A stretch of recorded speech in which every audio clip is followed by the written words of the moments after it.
అందరికీ నమస్కారం.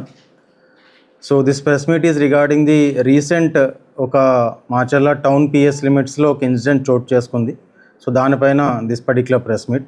సో మనకి 2nd April 2026 రోజున ఒక ఇన్సిడెంట్ జరుగుతుంది. సో ఆ ఇన్సిడెంట్ పైన ఒక విక్టిమ్ మనకి ఇచ్చిన స్టేట్మెంట్ మేరకు ఒక కేసు మనం రిజిస్టర్ చేస్తాం. సో ఆమె ఇచ్చిన స్టేట్మెంట్ మేరకు ఆ రోజు మధ్యాహ్నం 3:30-4:30 మధ్యలో ఒక గుర్తు తెలియని వ్యక్తి ఇంటిలోకి చొరపడి వాటర్ అడుగుతారు. సో వాటర్ అడగా ఆమె వాటర్ తీసుకురావడం కోసం లోపలికి వెళ్ళినప్పుడు he enters in to the house. ఆమెని కత్తితో బెదిరించి ఆమె పైన రేప్ కమిట్ చేస్తారు. అలాగే అమానుషంగా కూడా ప్రవర్తించి ఆమెని అక్కడే కట్టిపడేసి నిస్సహాయ స్థితిలో విడిచిపెట్టి వెళ్ళిపోతారని చెప్పి మనకి కంప్లైంట్ వచ్చింది. సో దానిపైన ఇమీడియట్గా మనం కేసు మాచర్ల టౌన్ పిఎస్లో రిజిస్టర్ చేసాం. వెంటనే కేసు ఒక పరిస్థితి బట్టి ఇమీడియట్గా ఒక స్పెషల్ ఇన్వెస్టిగేషన్ టీమ్ని ఏర్పాటు చేయడం జరిగింది. మన additional SP admin JV Santosh గారు నేతృత్వంలో ఆ ఎంటైర్ టీం ఫంక్షన్ చేశారు. దాదాపుగా 3 to 4 inspectors, 10 to 12 sub inspectors and several police personnel were deployed to crack this particular case.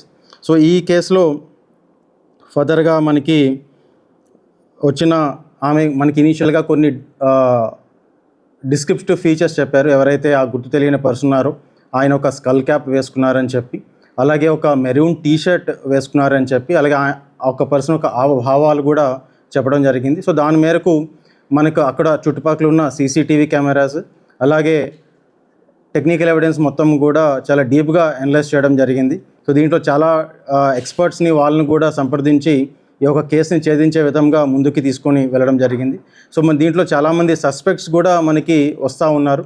So each and every suspects కూడా చాలా సిస్టమేటిక్ మేనర్లో వాళ్ళని విచారించి వాళ్ళ ఒక రోల్ దీంట్లో ఉన్నదా లేదా అనేది మనం రూల్ అవుట్ చేసుకుంటా వన్ బై వన్ చాలా డీటెయిల్డ్గా డిఫరెంట్ టీమ్స్ డిప్లాయ్ చేసి ఇన్వెస్టిగేషన్ అనేది దీంట్లో కొనసాగించాం. సో దీంట్లో మనకి ఇదే కాకుండా కూడా అక్కడున్న సీసీటీవీ ఫుటేజ్ బట్టి, టెక్నికల్ ఎవిడెన్స్ బట్టి ఆపర్చునిటీ యాంగిల్లో కూడా దీన్ని ఇన్వెస్టిగేట్ చేయడం జరిగింది. అంటే ఆ అఫెన్స్ చేసే ఆస్కారం ఎవరెవరికి ఉండొచ్చు ఒక మనకున్న ఎవిడెన్స్ బట్టి. సో దాంట్లో కూడా కొంతమంది సస్పెక్ట్స్ మనకి వచ్చున్నారు. సో వాళ్ళని కూడా వన్ బై వన్ మనం రూల్ అవుట్ చేసుకుంటే ఒక పర్సన్ని స్ట్రాంగ్గా మనం సస్పెక్ట్ చేసి ఆ పర్సన్ని మనం డీటెయిల్డ్గా ఫర్దర్గా కూడా technical evidence and further CC cameras అన్నీ కూడా విచారిస్తే మనకి అక్యూజ్డ్ అనేవారు ఐడెంటిఫై అయ్యారు.